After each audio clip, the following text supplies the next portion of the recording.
A polícia de Minas monitora ao menos 35 grupos criminosos ligados ao tráfico. 35, 3 facções de atuação nacional estão agindo lá em Belo Horizonte. André Rocha traz essas informações. Bom dia para você, André Rocha. Bom dia. Bom dia, Joana. Bom dia, Diego. A gente queria trazer informações melhores aqui de Minas Gerais, de Belo Horizonte, mas, infelizmente, esses últimos 3 dias têm sido bastante complicados para todo o Brasil, principalmente para o Rio de Janeiro. E aqui a preocupação é exatamente com essas facções criminosas para que elas não avancem no Estado. Você disse, Joana, já são 35 facções mapeadas e 3 são as principais. O Comando Vermelho, que teve origem no Rio de Janeiro, também o Terceiro Comando do Rio de Janeiro e o PCC, Primeiro Comando da Capital, que vocês conhecem bem, teve origem aí em São Paulo. Esse mapeamento foi feito pela Secretaria de Justiça e Segurança Pública aqui de Minas Gerais e, de acordo com a Secretaria, essas 3 facções principais já estariam atuando há pelo menos 4 anos aqui no Estado.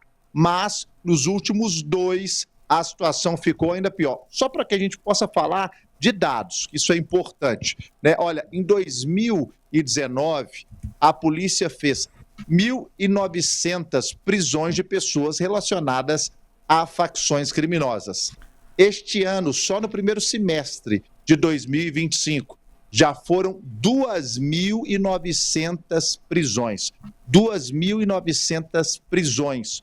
Foram mais de 30 mil ações relacionadas ao tráfico de drogas. E aqui na capital, em Belo Horizonte, o número de ações aumentou 60% se compararmos entre janeiro e setembro deste ano com janeiro e setembro do ano passado. Vale lembrar que a Polícia Rodoviária Federal aqui de Minas já reforçou as estradas, principalmente na divisa com o Rio de Janeiro, na BR-040, que é o principal caminho lá da capital fluminense até Minas Gerais, até Belo Horizonte, Juiz de Fora, que é uma cidade com mais de 500 mil habitantes.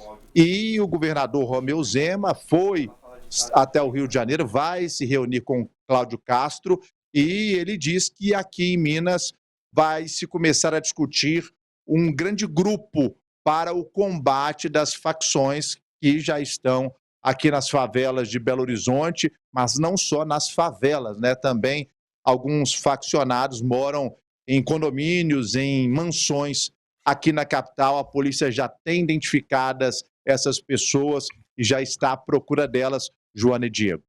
Obrigado, André, pelas informações. E acrescentar aqui, Diego, ao que o André trouxe, informação super relevante, 35 facções em Minas Gerais. A gente tem estudos mostrando que tem 72 facções no Brasil. Cara, em Salvador. Mesmo que algumas sejam subfacções que estão ligadas a outras, é um enraizamento do crime organizado que é imenso. A gente veio falando disso antes, inclusive, Diego e Joana, antes desse acontecimento trágico do Rio de Janeiro ontem, desde que a gente estreou há 3 semanas, a gente já vinha falando desse enraizamento, de como o tráfico de drogas está espalhado pelo Brasil.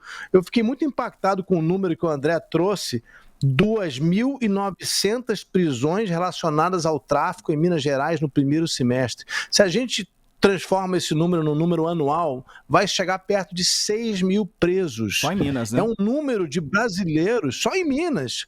Aí eu me pergunto, quantos brasileiros estão dedicados ao tráfico e às atividades ilícitas? O IBGE poderia começar a mapear isso, porque nos ajudaria os governos estaduais e federal a fazer políticas, porque a gente tem uma economia do crime que está crescendo e a gente não está mapeando, não está lá na pesquisa de emprego do IBGE, quantos são empregados pelo narcotráfico, quantos são os soldados, quantos são os vapores, quantos são integrantes de quadrilhas que fazem assaltos, quantos são ladrões de celulares. Se a gente começasse a ver quantos brasileiros estão vivendo do crime, eu tenho certeza que a gente se surpreenderia e daria recursos aos nossos governantes para agirem, porque está assustador, como a gente já falou mais cedo aqui, ver que o nosso os nossos políticos da esquerda e da direita lá em Brasília não conseguem se entender.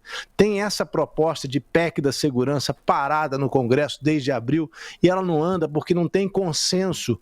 Eu fui acompanhar aqui toda a movimentação que teve em cima dessa PEC desde abril.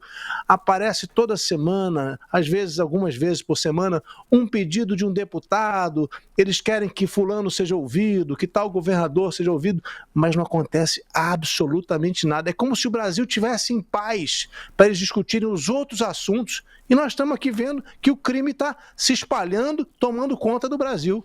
Alguma coisa a gente tem que fazer. Temos que fazer, com certeza. Quanto mais a gente falar e cobrar, melhor. E a gente não pode se acostumar. Eu acho que a gente, enquanto sociedade, vou nem falar dos políticos, porque eles fecham os olhos, mas a gente começou a se acostumar, né? Porque a gente fala disso. São quantas operações no Rio de Janeiro por mês? A gente sempre fala.